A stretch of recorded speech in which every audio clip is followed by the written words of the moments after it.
1. Penulisan singkatan dan akronim.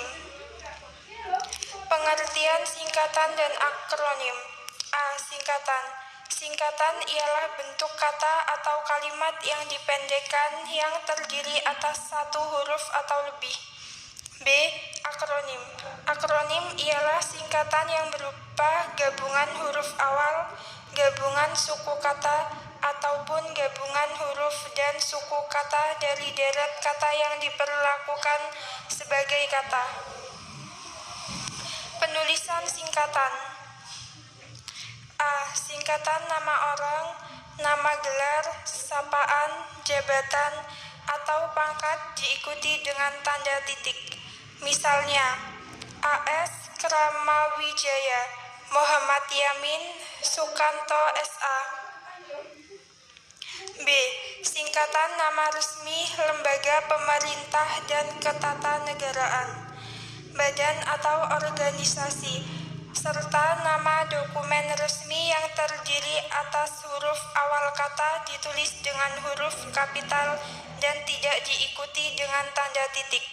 Misalnya, DPR, Dewan Perwakilan Rakyat, PGRI, Persatuan Guru Republik Indonesia. C. Singkatan umum yang terdiri atas 3 huruf atau lebih diikuti satu tanda titik.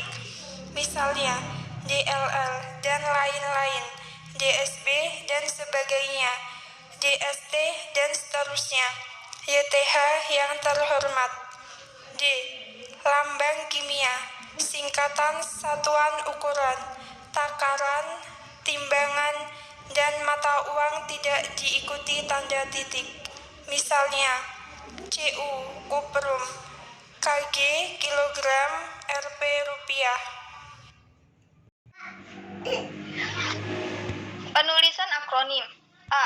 Akronim nama diri yang berupa gabungan huruf awal dari deret kata tulis seluruhnya dengan huruf kapital.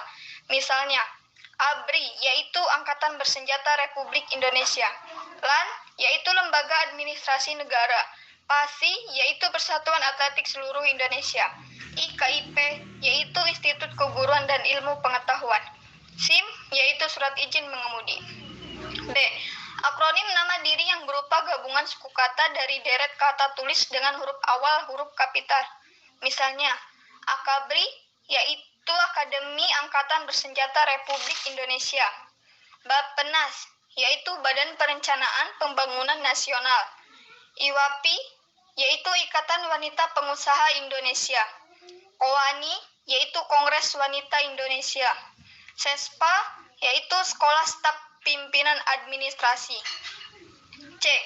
Akronim yang bukan nama diri yang berupa gabungan huruf, suku kata, ataupun gabungan huruf dan satu kata dari deret kata seluruhnya ditulis dengan huruf kecil. Misalnya, pemilu yaitu pemilihan umum. Radar yaitu radio detecting and ranging. Rapim yaitu rapat pimpinan. Rudal yaitu peluru kendali. Tilang yaitu bukti pelanggaran. 2. Penulisan angka dan lambang bilangan. Penulisan angka. Angka dipakai untuk menyatakan lambang bilangan atau nomor. Di dalam tulisan lazim digunakan angka Arab atau angka Romawi. Misalnya, angka Arab 0, 1, 2, 3, 4, 5, 6, 7, 8, dan 9. Angka Romawi 1, 2, 3, 4, 5, 6, 7, dan 8. Angka digunakan untuk menyatakan ukuran panjang, berat, luas, satuan waktu, nilai uang, dan kuantitas. Misalnya, 0,5 cm, 5 kg, 10 liter, 27 orang, 1 jam 30 menit, 17 Agustus 1945, tahun 1999. Angka lazim dipakai untuk melambangkan nomor jalan, rumah, apartemen, atau kamar pada alamat. Misalnya, Jalan Tanah Abang 1 nomor 15, Hotel Indonesia, kamar 169. Penulisan lambang bilangan.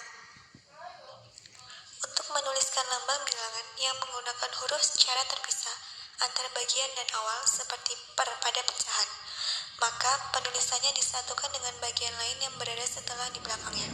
Contoh, korban gempa yang terjadi kemarin 1%-nya adalah anak-anak. Dari hasil survei yang kami buat, 3/4 dari populasi penduduk memilih tinggal di pedesaan.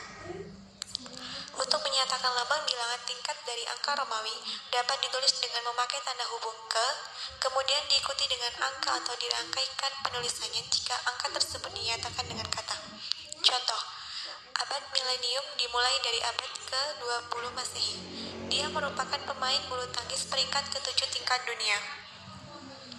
Untuk menyatakan lambang bilangan yang ditambahkan dengan imbuhan akhiran an, penulisannya memakai tanda hubung setelah angka seperti an, atau dapat dirangkaikan jika angka tersebut dinyatakan dengan kata.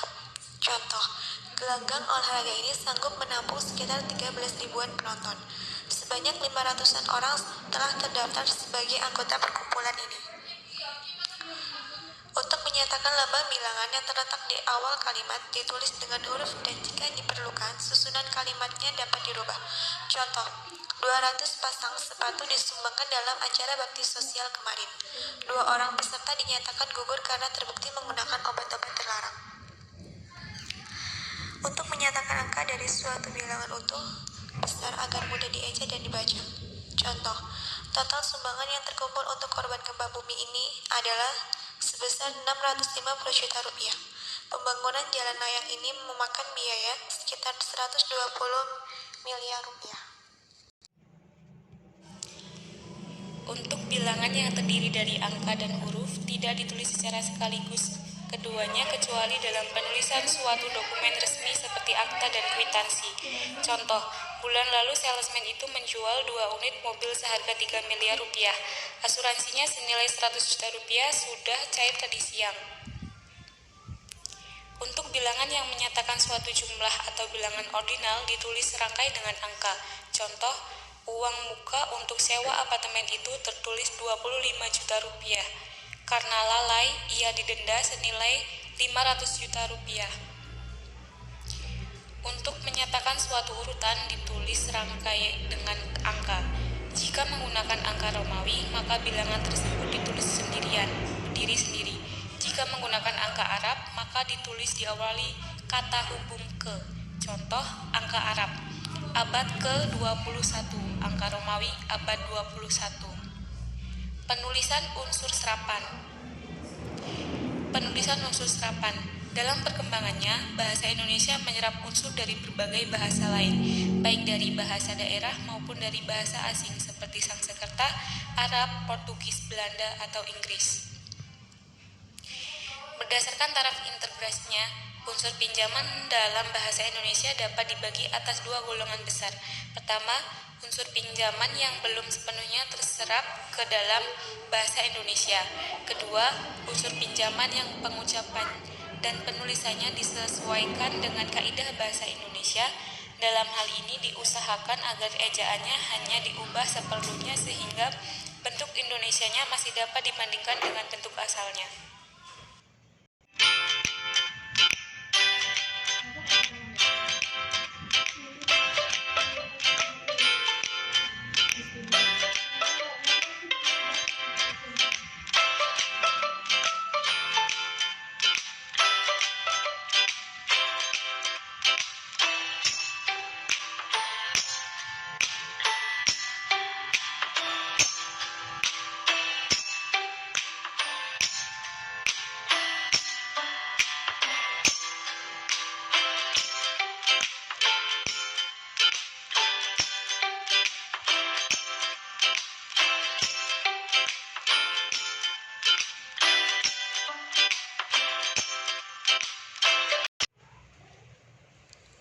Konsonan ganda menjadi konsonan tunggal, kecuali kalau dapat membingungkan.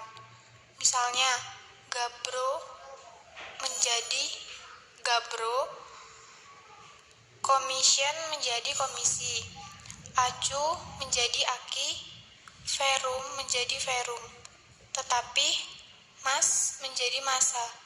Catatan, Unsur pungutan yang sudah lazim dieja secara Indonesia tidak perlu lagi diubah.